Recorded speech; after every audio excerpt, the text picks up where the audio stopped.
Okram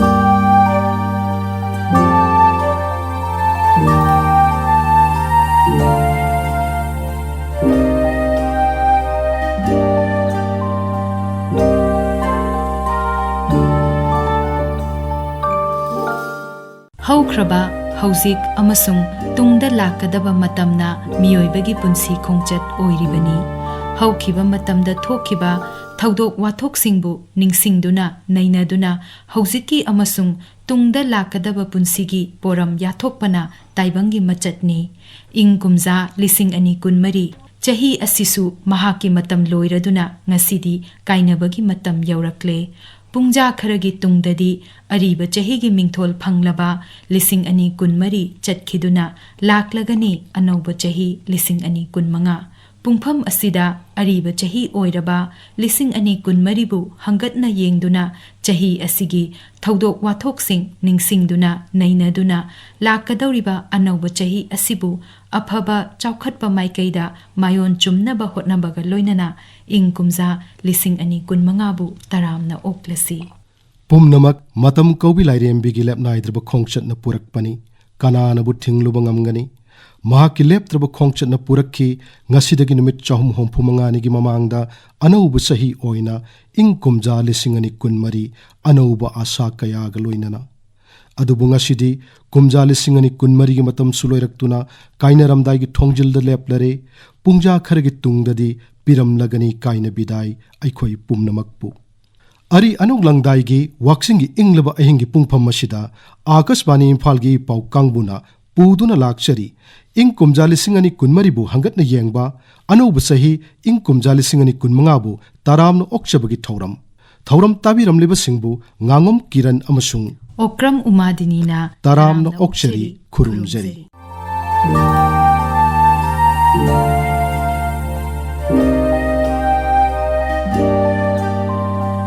India Meteorological Department na mangzauna na lauthokibagi matung inna chahi asida kumgi nong marangkai na chuki chahi asigi May June amasung July thada nong chubagi chang henman khibadagi turel sing pathoki mafam kayada torban kaikhi ising ichau thoki madu ingkumja lising ama chamapan marifunipan amasung lising ani taramanga gi tungda thokiba khwaidagi chawba ising ichau oiki Imphal sahar yauna mafam kaya ising na thumjinki miyoi cha kaya ichau gi awaba mayoknaki Sahi asigi July mangada Mukhyamantri Nongthamam Birenna Imphal East Jilla gi takhok patta chattuna mafam adugi ising ichau gi phibam yangshinki khongchat aduda Mukhyamantri na phongdokhiba wafam Mensurse uwa pukri kongwan sangna sumina samna chadero chapi wa wala ko loi ko lo karna o lusila kana phaga ko mungda leite yang ka hena sokwa ya ka hena sokwa kala kai ko ai lusi me ko the list with the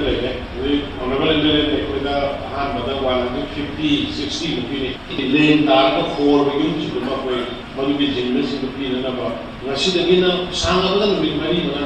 simalung ko ko Chahi asigi me kuntrada Imphal da paumi singa unaba amada Water Resources Mantri Awangbaw Newmaina ising ichaw asida miyoi lak ama lising marifunipan henna chaitheng phangli haina phongdokhi ichaw asida miyoi mari leikhidre ama nathiba khangdri miyoi mapanna asok apan nangle awaba nanglaba miyoi singidama relief camp 63 hangdokle Imphal West na 74,638 were locality affected is village or locality or community affected is 98 ni number of injured later house damage 13,084 8 houses they completely washed away aduga number of persons evacuated say 12,013 relief camp kun hangi inmates in the relief camp 1,776 lay asida koi essential communities food package ngasi pawbatum provide to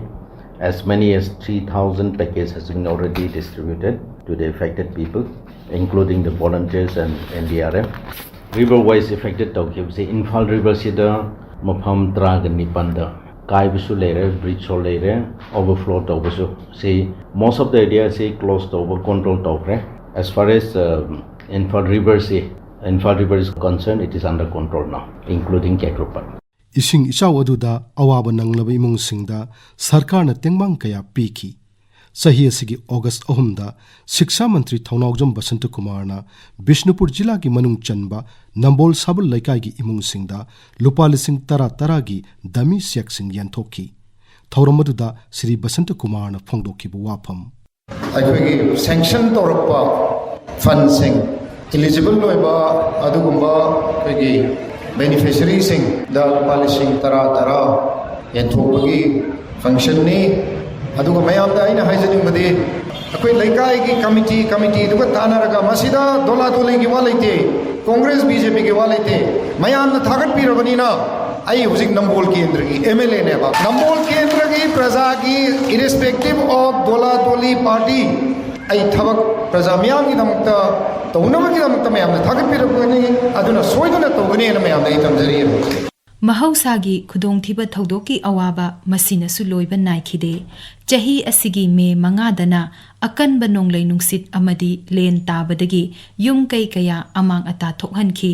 yumthakki jinga kaya lenna phudatpadagi hoki uchek waya kaya siki mahai marong kaya mang takhanki thaudok adugi tungda Mukhya Mantri Nongthombam Biren Singhna Lenna amang ata thokhankraba imung singgi phibam yengsinnaba Imphal East amasung Bishnupur Jila da chatki. Manipur da Chingburoi Tamburoi Masin Manau oibagi mari taktuna ngallingai matamdagi hongno pangthoktuna lakpa mera hok shongbagi thoram nat ki chanabi amadi lining laishol galoinana sahi asigi October 13 ta pangthokki. Sana konungda Raja sigi tongan mafam singdagi lakhiba yellow purup sing pullaba matungda kangla tamna khongchit ama chatki loinana lining laishol gi oiba thorum pangthoktuna ningthau laishema sana jawbana merawa yungki amasung mera men tongbagi thorum pangthokki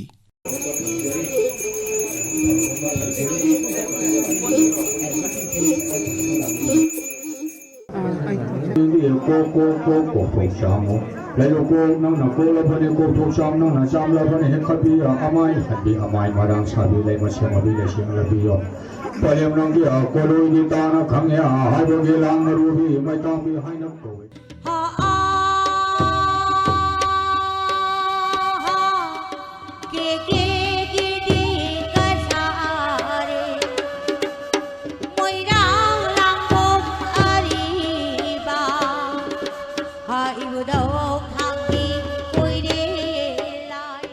Mera hau chongbagi thauramga mari leinana ningthau laisemba sana jawbana matam aduda phongdokhiba wafam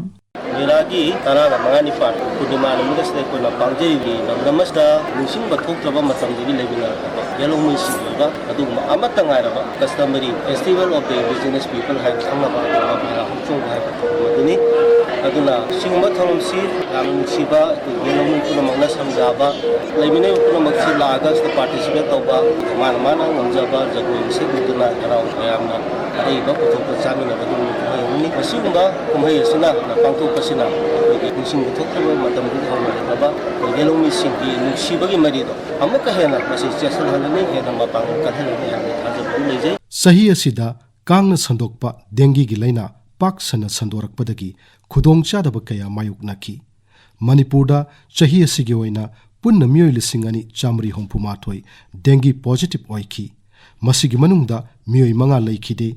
Imphal West amasung Imphal East na laina asina khwaidigi hena soanki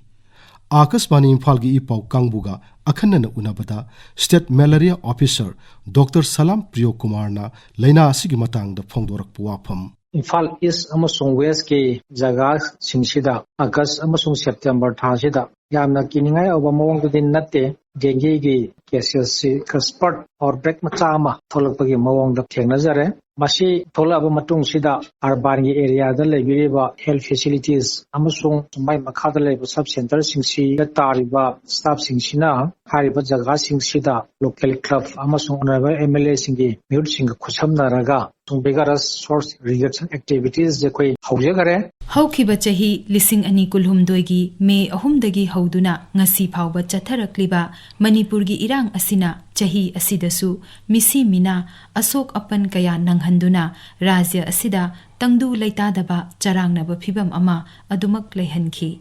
Kendra amasung Rajya Sarkar nasu matam matamgi oina irang thaudok wathok thoklakpa matamda akanba cheksin thaurang lokhatuna irang asibu laksinnaba hotnari. Ningthina train tauraba kuki militant sama pallom Manipur sangsilakre haba pau ama sandorakpadagi security force na ngak senbagi thabak hena kankhatki. Sahi asigi September kunda Imphal da paumishinga unabada Rajya Sarkar gi security advisor Kuldip Singh na phongdokkibu wafam. If any kind of input or any kind of preparation from the side of the militants is seen, then it should be nipped in the bud. The input was shared with all these, as I discussed, and then input is being shared with different intelligence agencies also, because they have to develop it, because once 900 people are coming in a group of 30 each or less than 30 or more than 30, they will definitely go somewhere, halt somewhere, they will need food and shelter. So all these kind of inputs from various agencies,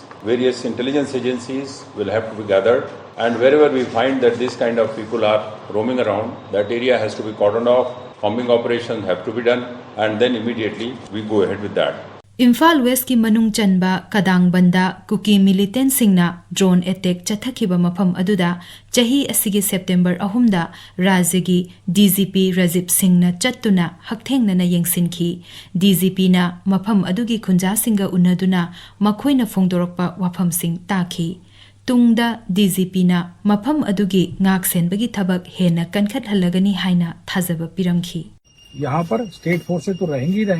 state forces का संख्या हम लोग थोड़ा सा और बढ़ा देंगे, but हर जगह से सेंट्रल फोर्स को निकाल लेना ये समाधान नहीं होगा, ठीक है। तो हमारे फोर्सेस को पूरे गांव को हमारा जिम्मेवारी है प्रोटेक्ट करना। हो सकता है कि कोई अटैक आ रहा है तो उसको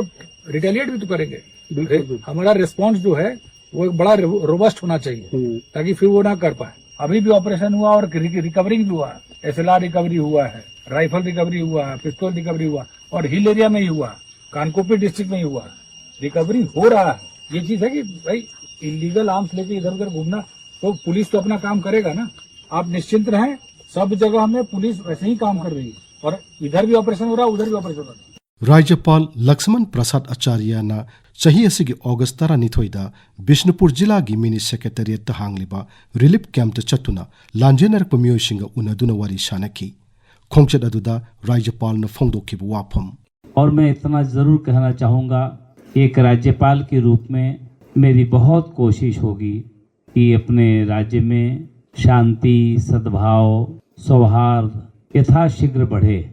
पहले से हालात बेहतर हुए हैं और अच्छा हो जाए, जिससे सब लोग शांतिपूर्ण जीवन जी करके बच्चों की पढ़ाई लिखाई, उनका जीवन, उनका स्वास्थ्य, उनकी चिकित्सा, उनकी शिक्षा सब कुछ रेगुलर हो जाए, ऐसा माहौल बनना ही चाहिए। इंग कुमजा लिसिंग अनि कुलहुमदोगी मे अहुमदगी हौरखिबा मणिपुर की इरांग असिगी वारोइसिन पुरकनबा सरकार न कन्ना होनरबसु हौजिक फावबा वारोइसिन पुरकपा ngamdana leiri। तोंगान तोंगान बलुप कयाना वाथोक असिगी वारोइसिन पुरक्तुना शांति हंजिलहन्नबा दाबी कया तक्सिंदुना लाकली। जुन कुनमरीदा कमिटी ऑन ट्राइबल यूनिटी न सिंदुना कांगपोकपीदा अदुगा ITLF न सिंदुना चुराचानपुरदा वाथोक असिगी वारोइसिन पुरकनबा दाबी सिंग तक्सिंदुना वाकत खोंगचत पांगथोकी।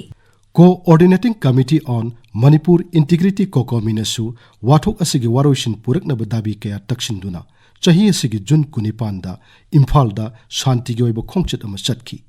खोंगचत अदु इम्फाल की थांगुइबंद लैबा थाउ ग्राउंड दगी हवरगा खुमन लंपाक की मैन स्टेडियम फाउ चटकी। मफम अदुदा पांगथोकिबा मियांगी मिफमना वारेप खरसु लौकी। मणिपुर की इंटीग्रिटी बु तत्तना सिंगनरपा असिदगी मणिपुर की मियामना वारेप लौजदुना मणिपुर कनबा खोंगचत हाइना मिंथोनबा ngasiगी रैली असि पांगथोकसबनी लान लोइसनद्रि फावबा अवांग बसिंग सिंगजिदगी तंपाक लमदा नोंगै बॉम तोपना चिंबा कापथरक्तुना अटैक तौबा से लाक्सनद्रि फावदी तंपाक लमसिदा लैरिबा अखोइगी जगह सिंग असिदा कॉम्बिंग ऑपरेशन तौबा यारोय। मियामगी म्यूट ओइना लैरिबा MLA मिनिस्टर सिंग थौना लैना मणिपुर कन्ननबा चोंगथोकपिरक्तुना मियामगीदमक चेन चोंगदुना होनबिगदबनी। कांग्रेस लुचिंगबा राहुल गांधी ना चाही असिगे जुलाई 9 मणिपुर लाक्तुना चुराचानपुर अमसुंग बिष्णुपुर जिला की तोंगान तोंगान मफम सिंग हांगलिबा रिलीफ कैंप सिंग लैरिबा मियोइसिंग उनदुना मखोइगी वाकत सिंग ताखी। ꯇꯨꯡꯗ ꯏꯝꯐꯥꯜꯒꯤ ꯀꯣꯡꯒ꯭ꯔꯦꯁ ꯚꯕꯟꯗ ꯄꯥꯡꯊꯣꯛꯄ ꯄꯥꯎꯒꯤ ꯃꯤꯐꯝ ꯑꯃꯗ శ్రీ ꯔꯥꯍꯨꯜ ꯒꯥꯟꯙꯤꯅ ꯐꯣꯡꯗꯣꯛꯈꯤꯕ ꯋꯥꯐꯝ The Prime Minister come here, listen to the people of Manipur, try and understand what is going on in Manipur. After all, Manipur is a proud state of the Indian Union, and it's very important that the Prime Minister, especially, even if it wasn't a tragedy, even if there was no tragedy, the Prime Minister should have come to Manipur. And in this huge tragedy, I request the Prime Minister to take 1 day, 2 days of his time and just come and listen to the people of Manipur. It will comfort the people of Manipur, and we are, as the Congress Party, ready to support anything that would improve the situation here. Amaromda July 10 Imphal gi Thambal Sanglen na pangtokpa BJP Manipur Pradesh ki Extended State Executive Mifamda Saruk Yaba Lakpada Mukhyamantri Nongthomam Biren hai Sarkar na kanna honaduna Manipur gi wathok asi loishinanaba wari shanaba haure. Honorable Prime Minister na ahumlok suboina Prime Minister wera kibagi akoi appreciation dawi aduga Manipur gi hujik oineba issue si masi daida akoi nakal ani makki wari watai sabiri hausa hore adu hena khara speed up torkanda athuba matamda stage da peace porangna na ba makhata na irang thokna bagi step akan malo hot minna bagi adu bagi akoi resolution yauri aduga huje huje akoi amu hena relief camp da kaida leiriba mayam sigi phibam yangchanna ba committee ma lai aduga huje sub committee ani huma musu sema kanda kem mayam sala kanda kari personally interact ongna bagi ana su tawri flat lakhoduna mathe khra lepani adu amuk committee do sub committee do khra sauthoga mona makha sathanaba Chahi asida thokiba awaba wari singi marakta nungaiba amatang panba tarabadi Manipur macha amana leibak asigi khwaidagi wanglaba court Supreme Court ki judge oirakhiba asini Justice Nongmai Kapam Kotishor Singh chahi asigi July 19 da Supreme Court ki judge oina wasak lauki Mahakpu Chief Justice D.Y. Chandrachurna thabak paiba amasung aronba ngakpagi wasak lauki I, Nomai Kapam Kotishwar Singh, having been appointed a judge of the Supreme Court of India, having been appointed a judge of the Supreme Court of India, do solemnly affirm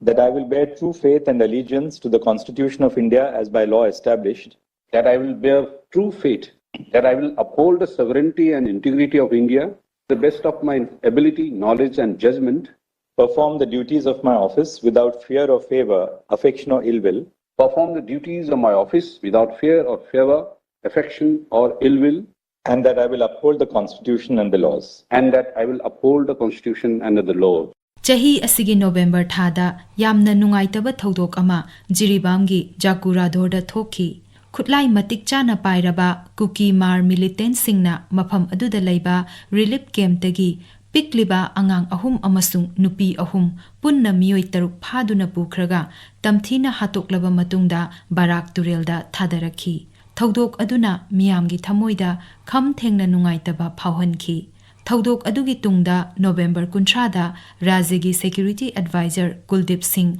Jiribamda chattuna mafam adugi ngakselgi phibam hakthengna yengsinki mafam aduda paumi singa unabada Sri Kuldip Singh na phongdokhiba wafam 3 cases which happened here. 3 cases have been given to NIA and NIA will investigate. Development, I will have to,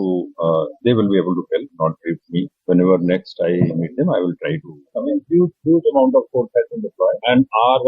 thought process is that no further such incidents should take place here. So we came, we visited the places, and we held meeting with all personnel, including Assam Rifles, CRPF, local SP, and then DC, and then we looked into all aspects by which forces were deployed in such a manner that no such incident. Manipur ki ऐतिहासिक ओरबा लंगथबाल कोनुंगदा मतम सांगना Assam rifles लेशिलंबादु चाही असगी नवेम्बर 19 दगी होंगदोक्रे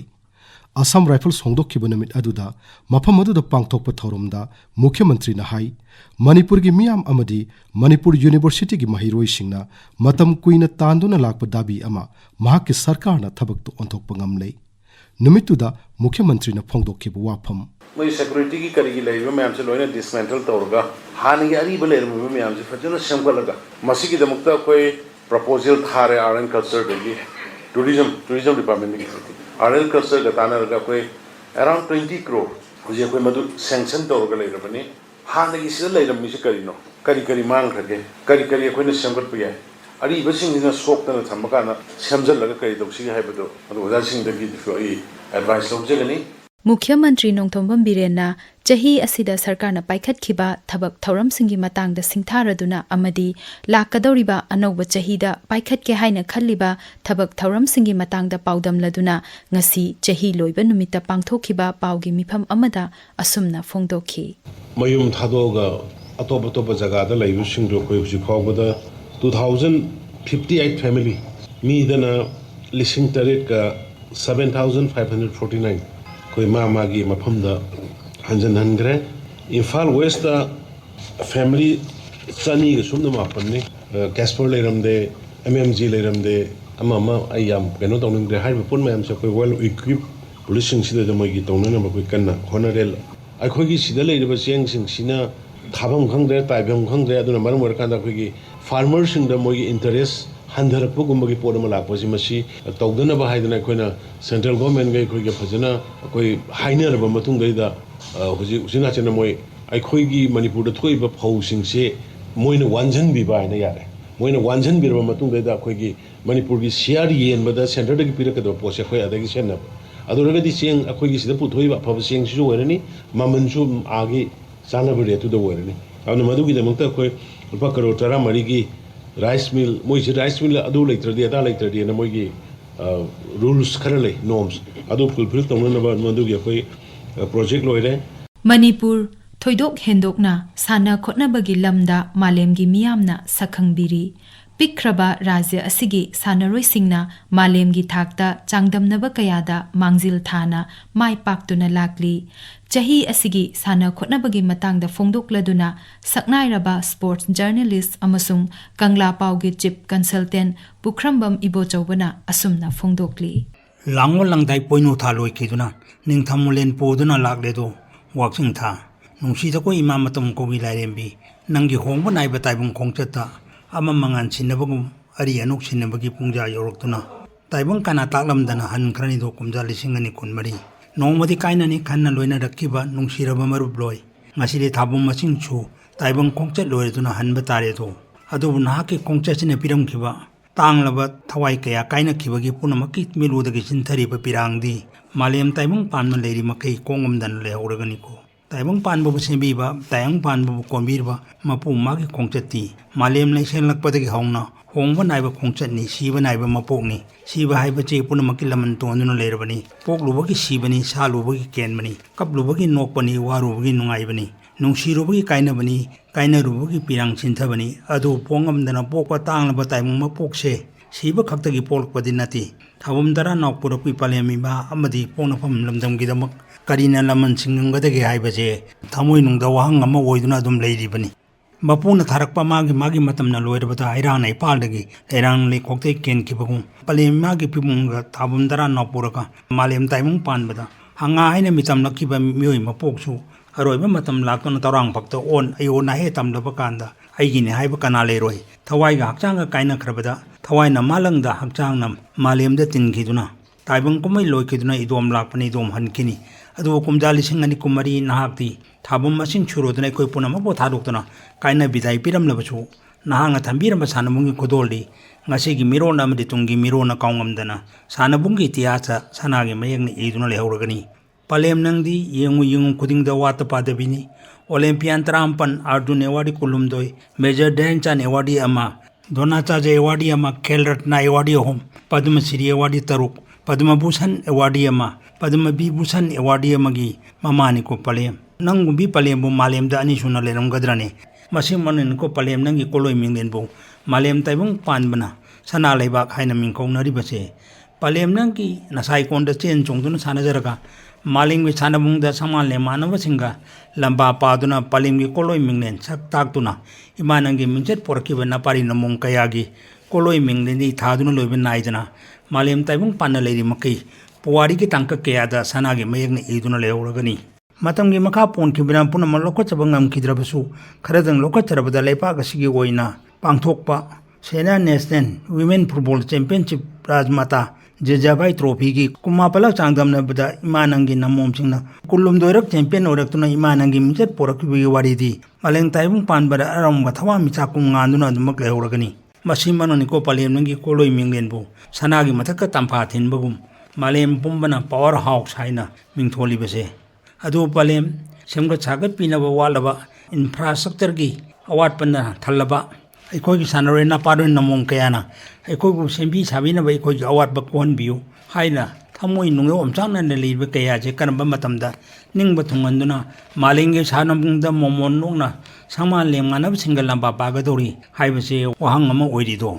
मसिगी पाकुम कनाना पीगदोरी medal फंगदा थागत पिनबा याबलेंगा कोचिंगी थागत वाहेगी कुबाक मकोर तमंगाई होरे मसिमोना पलेम नंगी कोलोई मिंगलेन power house हाइना मिंथोली बसे नोंमदी power पुनमक लोई किदुना हाउस नंगाई होगदरा हाइबसिजु थमोई नुंगदा वादबा ngamdene पलेम मतम मधुरा अखोगी सानरोइसिंगी मिलुदगी तिंतरप पिरांग कानाना खांबा ngamngodori पुनम असिगी मथक्ता चाउंग निंगबा काइदुना थमोई सोंगना मिलुदगी पिरांग चिंतरिबदी पंतौगी खोंगुल लीरगा पलेमगी लमन सिंगनबगी लांथेंगदा थवाइना पोंथा पिदुना रोलारेमनिंदा तिनख्रबा नपारी नमों कया कायना खिबगी पुनमकी मिलुदगी चिंतरबी पिरांगदी मालेम ताइमंग पाना लेरि मखै थिंगबा ngamdana लेहौरगनी को नखोइना नामा लेबा किदमं कथोक पिखिबा थौना लिंजेन सिंग अदो इकोइदसु पिबिरमुको नखोगी नफमदा करिसु कचनिंगाई लेजदी मिटकी पिरांग नतना नखोगी थवाइना मपुगी नाकता इग्ना चिंगना लेबो ओयुको हंदकी मपोकी काइनरसी मथंगी मपोक अमा हाइबदु लेरमलबदी अमु खन्ना पुंगमेन पाउमिना खिसिको चलोको कुमजाली सिंगनी कुमरी काइनरसिको अनोबो चाही लिसिंगनी कुमंगा नाकु तरामना ओक्चबग लोइना याइफा मंगोल पिजरी अवा नुंगाई यानदुना चल्लिबा ताइबंग पालगी खोंगचतनी मतम मागी लेप्त्रब खोंगचतना पुरकपा अवा नुंगाईगी इसेलक्ता मियोइबा अखोइगी पुनसिना ताउथरी काउसिंगुम ngaihak amukpan nungaibagi hidenda ngaihak amukpan awabagi hidenda punsigi mathel oina अथोइबा मपोकनी हाइनरिबा मियोइ पोकना पामजदे मतम सांगना लेबा अवाबगी हिदेंदा अहोइना दुम पामजै नुंगाइबगी हिदेंदा मतम सांगना लेबना अदुबु ताइबंग सेंबा मपुनदी मियोइबगी लाइबक अवा नुंगाइ पुंदुना सेंबिरंबना करीदी उपाय लेगनी टिक टिक लेप्तना चटलिबा लेप्त्रब घरिगी खोंगचतना चिंगदुना पुरकली काइनबगी पुंगफम लोमदा तपना तपना मालेमगी शक्ति अमत्तना थिंगबा ngamlaroidaba खोंगचतनी सोइदना काइनरगनी इंग कुमजा लिसिंगनी कुनमरी नहाक्का पुंजा खरगी तुंगददी काइनरमदाई मिकुपसिदा करीसु खुदोल जबा ngamdrabasu थमोई सेंगना पाउमेन जगे फंब चल्लग हिप्प चनबा युमदांगबना काइनाबगुम मिटोप मियानचा सिंगना यलोमी सिंगद सिंगनदुना लौमपु योंगना तानबगी मवोंगदा चथरकलिबा थोंगसी अरीब सही नहाकना लोइखिबदा अदुमक लोइखिबा ओइरसनु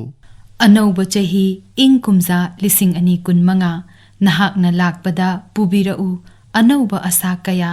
हा हा कार लाउना वानरबा मियोइबा खुनाइदा खिकपिररो शांतिगी इरिक अरानबा तौबसिंगबु अचुंबना माइथीबा पीबा ngamba याइफरबा चही ओइहनबिरो